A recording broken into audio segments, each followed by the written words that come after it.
अपने घर को पुरसुकून बनाइए। इसके लिए क्या करना चाहिए? इसके लिए घर में कुरान पढ़िए, घर में इस्लाम नाफिज कीजिए, घर में पर्दा नाफिज कीजिए, घर में हया लाइए, नमाजों की पाबंदी कीजिए। जब आप शरीयत को घर से निकाल कर बाहर फेंक देंगे तो फिर ये कैसे सुकून आएगा, कैसे रहमत के फरिश्ते आएंगे, कैसे अल्लाह पाक का करम उतरेगा।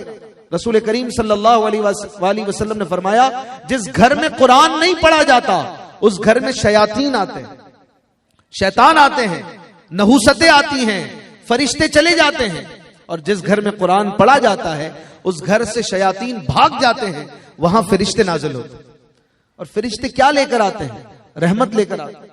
हम सोचे हमारे घर में कितना अरसा हो गया कुरान नहीं खुला, कुरान नहीं पढ़ा गया। बच्चे को कारी साहब पढ़ाने आते हैं तो चलो पढ़ लिया। हमने खुद कितना कुरान पढ़ा है, कितना रूटीन वाइज पढ़ते हैं, नमाजों की कैसी है पाबंदी, घर में पर्दा है कि नहीं।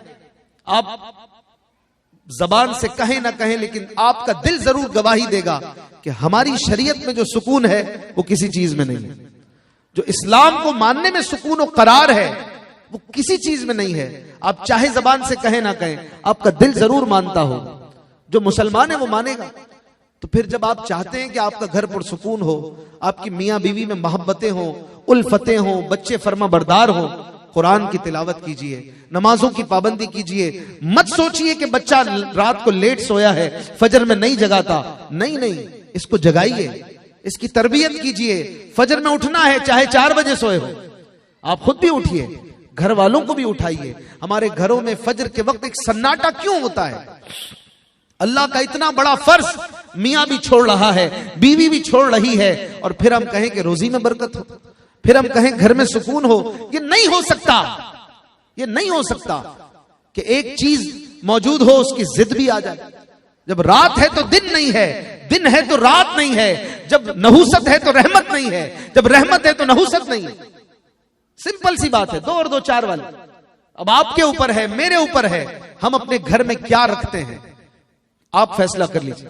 रहमत चाहिए या नहुसत चाहिए? अगर मोहब्बत और उल्फत चाहिए, मियां बीवी में मोहब्बत चाहिए, तो फिर कुरान पढ़िए, नमाजों की पाबंदी करवाइए एक दूसरे को। क्या वो शौहर होगा अपनी बीवी को नमाज के लिए उठाता होगा? क्या बेहतरीन ज़ौजा होगी जो अपने शौहर को तहज्जुद के लिए उठाती होगी, उसको नेक कामों में मदद देती होगी। और कितना अच्छा शौहर होगा जो अपनी बीवी की नेकियों में मदद करता हो। अपने घर में ऐसा माहौल बनाइए।